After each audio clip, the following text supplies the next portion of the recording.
Hey guys, and welcome back to another episode of the Renaissance Room podcast. In today's episode, I just kind of want to share some things that I have learned as I've gotten older, as I have lived life, because I think as you near your 20s, you live life. You know what I mean? Like you've kind of lived a little bit. And I think that your 20s, if you live your 20s, right? As in if you make mistakes, if you build something, if you try new things, I think your 20s set you up for a wonderful foundation in your 30s. And I think your 30s is where you really meet yourself. You know what I mean? I say it's where you really meet yourself because I think you've had enough experiences to know, okay, this is me. You know what I mean? And like, sure, you may be developing some new habits and things like that. But for the most part, if you're alive in your 20s, if you're present, if you're really living, I do think that in your 30s, you have a much greater sense of self and a greater framework to work with. And so for me, as I'm sitting here, I'm shifting certain paradigms, and much of that looks like unlearning. Of course, this brings me to my point of faith and religion. And I'm not going to share too much because I think much of it is personal, but I just want to say that if you are in this space, right, I know we talk about church hurt, but I think it's bigger than that. I think we talk about church hurt in a sense of like, oh, okay, yes, someone, this pastor says something that hurt your feelings, or, there was gossip going on in the church. But I don't think that we really sit with what's really at stake when we talk about church hurt. Like we like to kind of do this thing of like a slap on the wrist. And I think in large, because the religious institution is one of the longstanding institutions in the world. You know what I mean? It's one of the oldest institutions in the world. And so we've just come so far with this institution that we have to protect it by any means. You know what I mean? And I think a lot of times that looks like really downplaying the hurt and the sickness that is within those four walls, And so when we think about church hurt, what we're really not saying is that there are a lot of people who are in the church and who are in religious communities who are abusive, who really, I think the abuse comes from being repressed, right? We know religious communities foster a deep, deep sense of like repression. There is no autonomy. Typically, it's based on obligation, obedience, like everything is just about compliance. None of it is about what you really want to do. And so the reason why obviously abusers are able to kind of exist within these communities and be protected within these communities is because of their foundation, right? The requirement to exist within the community is not that you be a good person. It's that you present yourself as a good person. And when you hurt someone, when you abuse someone, and abuse can be physical, mental, spiritual, manipulation, psychological, emotional, whatever, right? When you abuse someone, there's a justification for that because then we can talk about the principle of grace. But it's not a community in which people enter because they're well and they're healthy and they're happy and they want to share that goodness that exists on the inside of them with other people. It's one in which people enter because they've fallen short within society, right? And when I say fallen short within society, people enter religion because they're not good people, right? I'm just going to be honest with you. I've saw that very early on, right? Most people who are incredibly religious, they're not good people. And they enter into religion because religion allows them to exist as good people, even though they're not good people, right? When you talk about religion, it's about the other. It's about exclusivity, right? And so within that system of exclusivity, they march under the guise of like, hey, we are good people. We don't fit within society. We deserve to be marked as chosen, right, so to speak. But really what they're saying is that we are not good people. We are excluded from society, right? Because to exist within society, when you're talking about like secularism would be to be a good person, to do good unto other people. And then when you do good to other people, people will do good to you. And so you essentially have the opportunity to foster a greater life, right? A more fulfilling life, a life that, is filled with good things because you're a good person and you put out good and you get good and you do good to other people. And people want to be around you.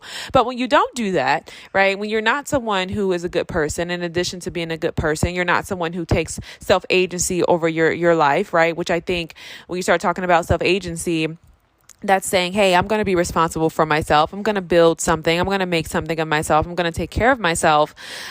When you relinquish your sense of self-agency, then you also can enter into religion, right? Because to be someone who is has self-agency is to be someone who is reflective and self-aware, and that would also make for good relationships, which would be within the secular sense, within the secular world, right? And so when you don't possess these skills, when you don't possess these innate qualities, then you come to religion because it's the safe house for all of your chaos, right? And so in order for religion to thrive, it needs people to be sick. And so when people are sick, chaotic, and dysfunctional, we can constantly talk about the other, and we can talk about the ills of the world, and how the world is plagued by difficulty, and how, it's not a safe place out there, and this is the space for you because you're sick and you're ill and we were born sinners, and all of these justifications for this sense of abnormality.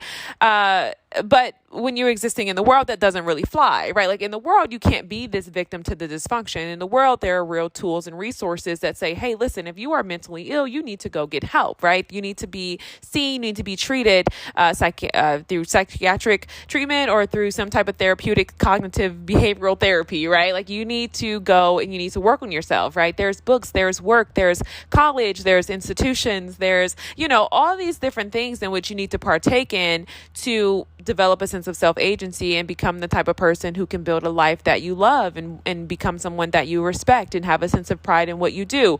But when you relinquish that, you can then come into religion, and religion will say, hey, well, listen, you are a good person, right? It'll say you're a good person, even if you don't have any of those qualities, even if you don't have the skills, the abilities, or the innate desire to do good towards people, right? It'll say, well, you're a good person. You're excluded from society, not because you do bad to other people, but because you are chosen, because you have been selected by God to exist within this framework, within this institution. This is where you belong, right? When you commit abuse, when you victimize other people, it'll say, well, hey, listen, we're all sick. We must forgive one another and love our brothers and sisters, right? Like, so that's kind of why I'm doing the work of deconstruction, because you realize that religion just really gives people a pass at life, and for a lot of people, they exist within that, because to really exist in life, right? To exist in the secular world means to be reflective, to be responsible, to make good choices.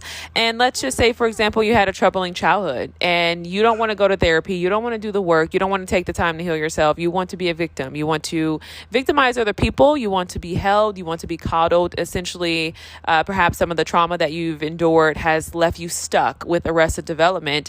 And instead of acknowledging that, right?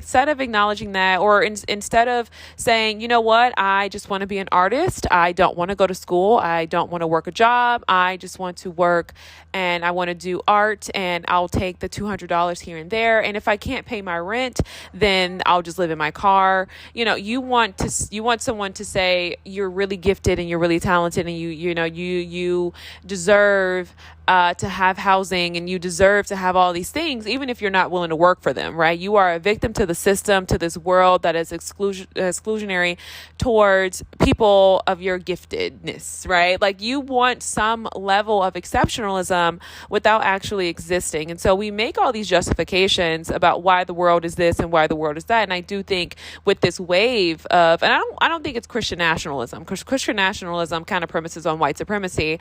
And that I think is a different thing than what we're seeing today. I think what we're seeing today is a lot of kids that are just afraid. And I think that they have reasons to be afraid when you sit online all day and there's just a lot of this fear mongering. You have content creators who have no credentials who come online and say, hey, listen, let me tell you what's going on with AI and how they're eating our brains. Like, just all of this crazy stuff. And so you have every right to be afraid. But in that fear, what it does is it really enables people from building a life that they would love, and it handicaps people from becoming self-sufficient and from possessing a sense of self-agency that would give them the tools and the resources to make good decisions for themselves, to be reflective, to be responsible in community with other people, and foster a greater sense of reciprocity in their relationships.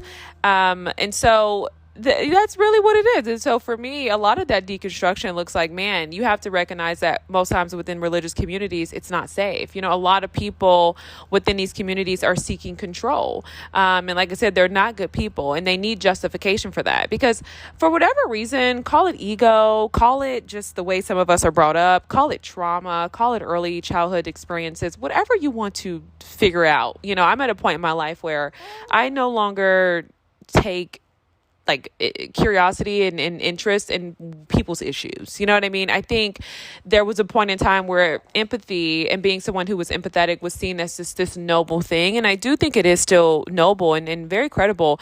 But I think we're at a point now where I feel like with a lot of people today, empathy is this thing where we want to be pacified in our empathy. And what I mean is, people want an applause for being empathetic. It's like, oh, you see this person, you're a seer, you're a good person, and I just realized that does nothing but put you in this really toxic cycle of codependency, and just, it's honestly unnecessary weight.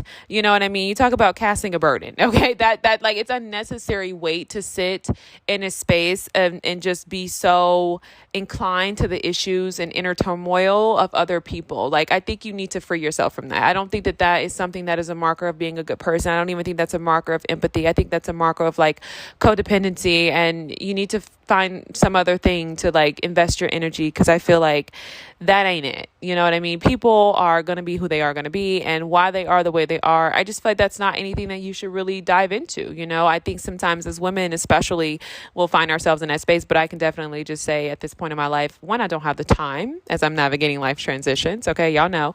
But additionally, I don't care. You know what I mean? I no longer care.